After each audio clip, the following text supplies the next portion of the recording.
Hello everyone, Marie-Therese Lawler here. So I wanted to talk about the transportation during my TEFL course.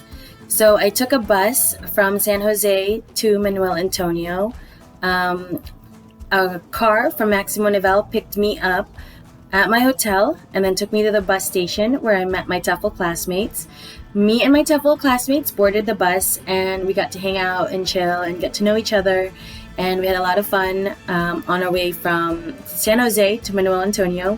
And we got to stop at a bus stop. I got some chicken skewers, some fruits, and it was the best bus ride all the way to Manuel Antonio.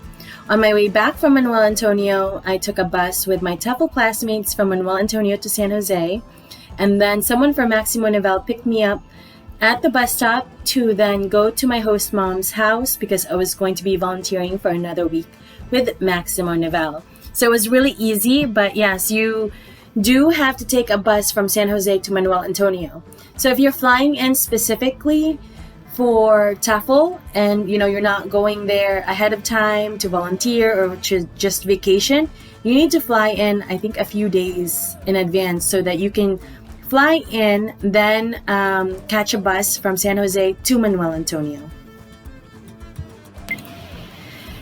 So for transportation while I was in Manuel Antonio, basically I mostly walked. So I walked from Maximo Nivel's campus, the cozy Maximo Nivel, up top, and I walked to my host mom's house, and then my host mom's house to the school, and then from the school to the sodas. I really loved Angel's soda. I got some really good chicken dishes there, and I also had some calamari. I also really like the Italian restaurant. You can walk to there from the school. I also like the falafel place. You can walk to there from the school. There's a Thai restaurant you can walk to from the school as well.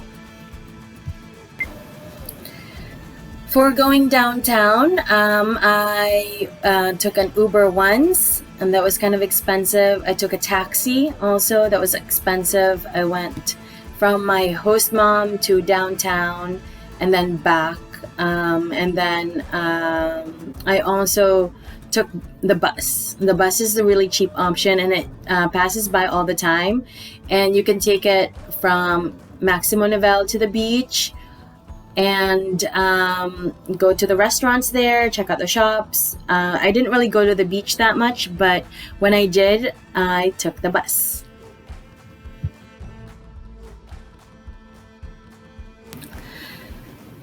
So about my accommodation, I stayed in a homestay during my TEFL course, which was one of the cheapest options, but it was also one of the best options because I really needed my host mom. She helped me have, proper breakfast and dinner and shakes, and I also got guided, as to where to go. So at one point, she helped me walk from the house to the school because I didn't want to walk by myself.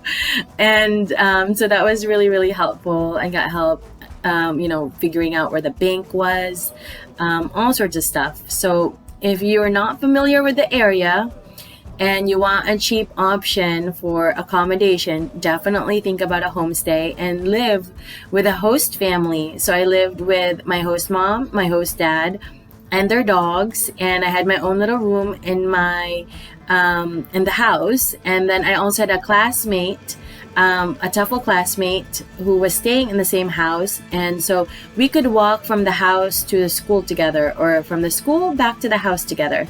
So that was a lot of fun. And my homestay was pretty close to the school, so it wasn't like a bad walk or anything. So yeah, definitely homestays are a great way to save money and also really get to know the area, because you'll have your host family to help you learn about the area.